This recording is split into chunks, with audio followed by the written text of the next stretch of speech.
avant que tu regardes cette vidéo, c'est très important pour moi que tu prennes 5 secondes de ton temps et que tu cliques sous la vidéo sur cette petite cloche afin d'activer toutes les notifications. C'est important que tu cliques sur toutes. J'ai un gros souci avec ma chaîne YouTube qui n'envoie plus du tout les notifications. Et comme en ce moment je sors une vidéo par jour et que ça va durer au moins 1 ou 2 mois, c'est très important pour moi que tu fasses ça. Merci beaucoup.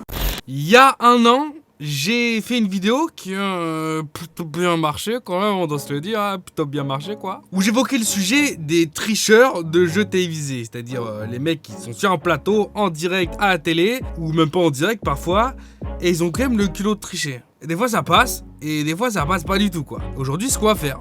On va reparler de ça. Évidemment, toutes les émissions que j'ai déjà citées dans la précédente vidéo, je vais pas en parler là maintenant parce que ce serait complètement débile. Donc juste, tu cliques sur ma chaîne et tu t'abonnes, tout ça, et tu le retrouves la vidéo, comme ça tu pourras la mater. Mais enfin bref, il faut garder à l'esprit qu'il n'y a pas que les participants qui parfois trichent, mais aussi l'émission elle-même. On avait pu déjà le voir avec du Secret Story, même du Pékin Express, ou encore TPMP de Cyril Hanouna qui va faire gagner des cadeaux à des gens qui ont déjà gagné des cadeaux et qui ont déjà gagné des cadeaux, et ouais, c'est en boucle hein. Il y a aussi eu la fameuse histoire de Koh-Lanta avec cette histoire de briquet qui était soi-disant apparu sur un plan alors qu'en fait bon, c'est un trucage total, on en avait aussi parlé. Mais il faut savoir qu'il y a quelques jours, il y a un candidat de Koh-Lanta qui avoue avoir triché et qui avoue que l'équipe adverse a aussi triché à un endroit à un moment donné avec un briquet carrément. Mais ça, on va revenir dans la vidéo, vous en faites pas, parce qu'on va commencer avec la terrible histoire de Billy Collins. Imagine t'es dans les années 80, tu t'appelles Billy Collins, t'es un jeune boxeur prédestiné à être le plus grand des champions, t'as défoncé tout le monde sur ton passage jusque maintenant, pas de défaite, t'es juste un monstre, et un jour il t'arrive une dinguerie pas possible. T'as un combat qui est organisé contre un Brésilien, son entraîneur, même pas il parle anglais, il vient du Panama, et tu te fais soulever tellement haut que t'arrives tout droit dans le paradis. Billy Collins, hein, celui qui est en train de se faire littéralement gonfler les 2 yeux tellement il prend cher, n'a rien compris de ce qui s'est passé ce jour-là. D'ailleurs, son entraîneur non plus et personne dans la foule. Juste, on n'a pas compris pourquoi le type en face, il envoyait des patates de l'enfer. Chaque coup de poing, c'était imbécile. Même Billy, à un moment donné, quand il a un temps d'arrêt et qu'il peut discuter avec son équipe, il leur dit « Non mais je m'attendais pas à un tel type de puissance. Là, les frappes qu'il met, elles sont aériennes.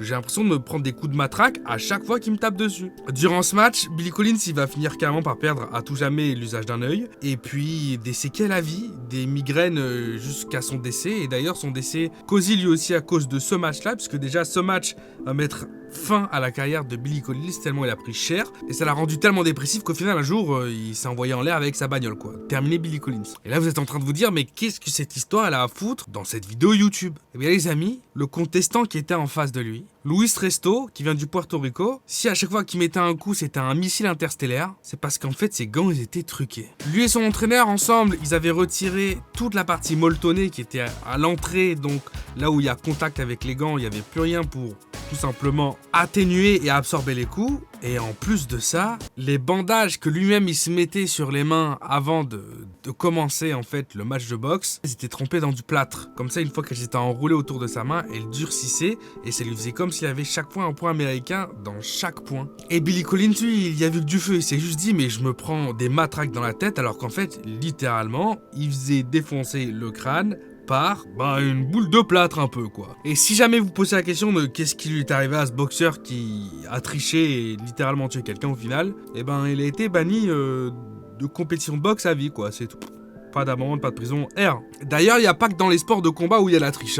Il y a d'autres sports comme ça qui sont rediffusés à la télévision et dans lesquels il se passe des trucs un peu bizarres. Voilà, Simon Dyson par exemple, un joueur professionnel de golf qui, en pleine rediffusion à la télé, même en plein live, va s'approcher de sa balle en espérant que les gens autour de lui regardent pas. Bien évidemment, quand t'es dans une compétition comme ça, t'es pas en train de te dire il y a plein de caméras qui sont braquées sur moi avec des zooms ultra puissants. Et il va prendre la liberté d'aplatir un peu le terrain entre lui et le trou qu'il doit atteindre. Ça en fait, c'est pas autorisé quoi, c'est carrément de la triche. Suite à ça, il va se faire directement disqualifier et en plus de ça, une pénalité où il va être interdit de compétition pendant 2 mois. On a aussi Neil Tejwani. Alors lui par contre, il a fait une petite masterclass. The Big Loser, c'est une très très grosse émission de télé aux États-Unis. On va avoir 2 équipes qui vont être formées. Chaque équipe est formée de personnes uniquement qui sont obèses ou obèses morbides et qui ont besoin de perdre beaucoup de poids rien que pour leur santé. Et donc les 2 équipes vont être pesées avant et ensuite après leur perte de poids. Ils ont 2 semaines pour réaliser ça ou 3 semaines pour réaliser ça. Et il se trouve qu'il y a un type qui les a vraiment trop mis à l'amende. Il les a trop mis à l'amende alors que techniquement c'est pas forcément de la triche. Même si tout le monde lui a cassé la tête par rapport à ça, l'émission elle a quand même laissé gagner puisque c'était pas de la triche pour eux. Notre ami Neil Tejwani, avant de faire la première apparition en émission et d'avoir la pesée du avant, eh bien il était monté, écoutez-moi bien, il est monté sur la balance alors que juste 1 heure avant, il s'était enfilé 5 litres et demi d'eau et il s'était rempli l'estomac comme il pouvait avec plein de bouffe. Le mec avant même d'être pesé, il avait fait une prise de masse de 8 kilos easy au calme, il est entré chez lui, il a pissé, il a été aux toilettes un bon coup, il avait déjà perdu 8 kilos sans même faire de sport. Donc autant dire qu'il avait gagné avant même de commencer quoi. Bon, là on était aux États-Unis. Est-ce que vous voyez où c'est? La Serbie. Bon, je te laisse ouvrir ton petit Google Maps et tout si jamais t'es un curieux. La Serbie c'est quand même un pays avec 7 millions de personnes qui devrait prochainement même probablement rejoindre l'Union Européenne. Et c'est aussi un pays qui a eu une sacrée histoire il y a pas longtemps. Faut savoir qu'en France, on n'est pas les seuls à avoir le loto. Les jeux à gratter, le loto qui passe à la télé, tout ça c'est dans plein d'autres pays.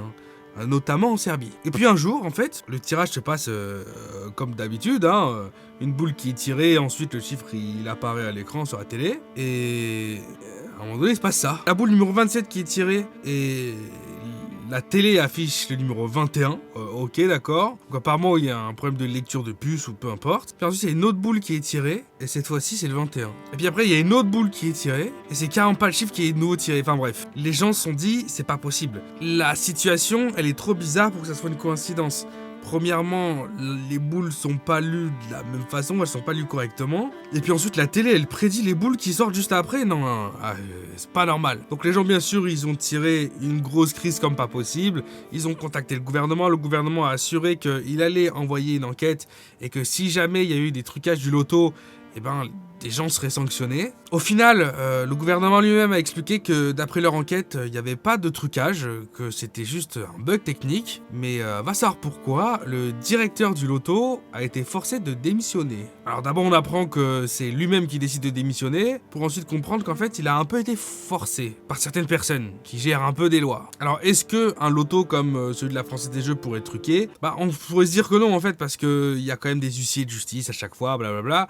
Mais techniquement ils ont ce même genre de protection aussi en Serbie, donc je ne sais pas. Et puis bien sûr après en termes d'émissions, de retranscription de sport ou de jeux où il y a le plus de tricheurs et d'histoires de triche, franchement ça reste quand même largement en supériorité le poker. Bon déjà il y a des chaînes spécialisées qui font que retransmettre des parties de poker et des tournois de poker, mais ça peut aussi arriver des fois dans des chaînes principales générales de retranscrire tard le soir des très gros tournois concours. Faut savoir que des tricheurs dans le monde du poker, des joueurs professionnels, il y en a eu un paquet qui sont fait gauler, et certains d'entre eux sont carrément fait gauler alors que c'était retransmis à la télé. On a Ali en pleine finale des WPT à Barcelone qui est littéralement en train de tricher alors que c'est retranscrit en direct, retransmis à la télé, en utilisant un ami à lui qui va tout simplement lui donner des signes avec à chaque fois on peut le voir soit la main sur la tête, soit se frotter le nez pour indiquer simplement les cartes de son adversaire. Son ami en général qui se faisait passer soit pour un photographe,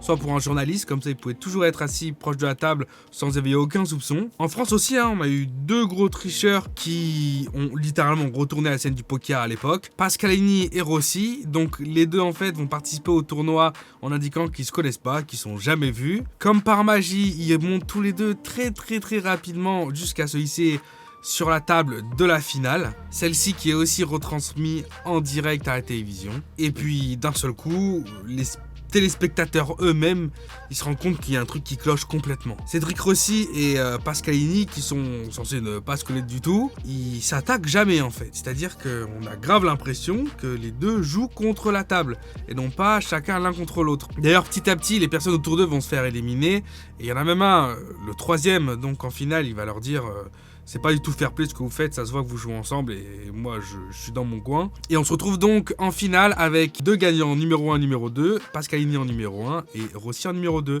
qui vont partir avec une jolie somme de 1 700 000. Et alors qu'est-ce que les téléspectateurs ils voyaient à la télé qui leur a fait crisser des dents? En fait, tout le long de la partie, pendant plus de 2 heures de manche, ils faisaient que se regarder, se faire des signes.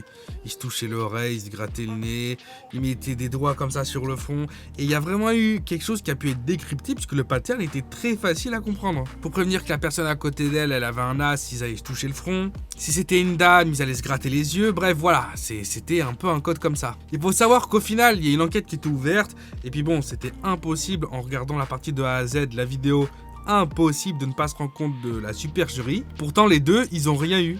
Enfin, ils ont rien eu. Ils se sont fait bannir à vie des tournois de poker. On l'a retiré du tableau du Grand Chelem leur nom, comme quoi ils avaient gagné telle et telle compétition. Mais par contre, ils n'ont jamais été inquiétés au niveau de la justice. Et ils ont pu garder leur 1 700 000. Donc tu triches, tu te fais gauler à tricher et personne t'envoie en prison, personne... En fait, la vérité, c'est qu'au niveau de la loi, c'est très compliqué. C'est-à-dire que la loi va s'intéresser à un tricheur de poker que si la triche elle est tangible et qu'elle peut être amenée devant la cour. Aux États-Unis, on a des gens qui utilisaient des lentilles pour marquer les cartes. Bon, bah ça c'est facile, boum, casse-prison. On a aussi un autre type, c'est arrivé d'ailleurs et en France et aux États-Unis, qui avait fabriqué des faux jetons. Donc chaque jeton ça représente de l'argent normalement dans un tournoi. Et le type petit à petit en fait, il rajoutait des faux jetons pour grossir sa cagnotte et pas se faire éliminer. Bon, ça pareil, il s'est fait gauler. Direction prison. Mais bon, prouver et faire passer devant la justice que 2 personnes ont décidé d'être tendres l'un envers l'autre et de s'accorder ensemble leur jeu pour pouvoir tout simplement battre les gens autour de la table, ça passe pas quoi. Et on va terminer avec Koh-Lanta, mes amis. Figurez-vous, comme cette illumination totale est en train de m'aveugler, qu'il y a eu de la triche dans Koh-Lanta pour de vrai. Et c'est 20 ans après, il y a quelques jours à peine, 20 ans après, on a vraiment un candidat qui a avoué qu'il y a eu de la triche lors de sa saison. Le candidat, c'est Gilles Nicolet, et il fait pas ça pour avoir du buzz ou quoi, parce qu'il a même pas de réseau social, enfin il s'en bat les couilles de la vie, pour le coup, juste il est interrogé, puisque c'est carrément un gagnant de saison, et donc voilà, 20 piges après, il a décidé de parler de ça, quoi. Mais il est pas en train d'écrire un bouquin ou d'essayer de faire du buzz sur un mensonge. Maintenant, est-ce qu'il faut avoir peur de toutes les prochaines saisons et tous les prochains épisodes qu'on va voir de Koh-Lanta? En vérité non, puisque notre ami Nicolas Gilles, il a gagné la première saison de Koh-Lanta. La numéro 1, celle qui n'était pas encore totalement sérieuse, où les épreuves, elles n'étaient pas si difficiles que ça, et même le confort, il était moins spartiate, quoi. En gros, Koh-Lanta saison 1, ça n'a rien à voir avec ce qu'il y a maintenant. Déjà, c'était même pas le même présentateur, et même l'équipe de production, les îles et tout, c'était pas du tout la même chose. Et donc, qu'est-ce qu'il a révélé comme triche, ce Nicolas Gilles? La première, c'est que l'équipe adverse, qui avait vraiment pas à faire de feu, a tout simplement emprunté un briquet sur une des barques quand ils étaient déplacés à droite à gauche à un moment donné. Et puis ensuite, bon, bah, l'équipe, elle avait un briquet et elle a allumé son feu, quoi. Donc voilà. Et la deuxième triche notable qu'il a annoncé, c'est que bon, quand il mourait vraiment trop de faim, ils allaient faire les poubelles de l'équipe de production, qui eux mangeaient comme des gros porcs. Est-ce que je pense là maintenant qu'en 2021, Koh-Lanta s'est truqué? Honnêtement, je vous le dis, ça, j'en suis persuadé, ça ne l'est pas. Ça me semblerait impossible puisque maintenant les gens font vraiment le jeu par rapport à l'expérience plus que les 100 000 euros, honnêtement. Et il y en a, j'en vois aucun d'entre eux qui accepterait de participer à cette émission si c'était truqué, quoi. Vraiment, je le vois pas. Si Denis Brogniart il a l'air comme ça dans ses bottes, ça m'étonne encore plus que lui-même il truque l'émission. Mais l'air de rien, quand même, on apprend 20 piges plus tard que la première saison de Koh-Lanta était un peu pipée. C'est décevant, mais bon, ils faisaient leur marque, ils découvraient le truc, quoi. Bon, j'espère en tout cas que t'as kiffé cette vidéo. Si c'est le cas, tu t'abonnes, tu lâches ton meilleur like. Et on se retrouve après-demain pour une prochaine vidéo, puisque je sors une vidéo tous les 2 jours. Je sors une vidéo tous les 2 jours. Je sors une vidéo tous les 2 jours.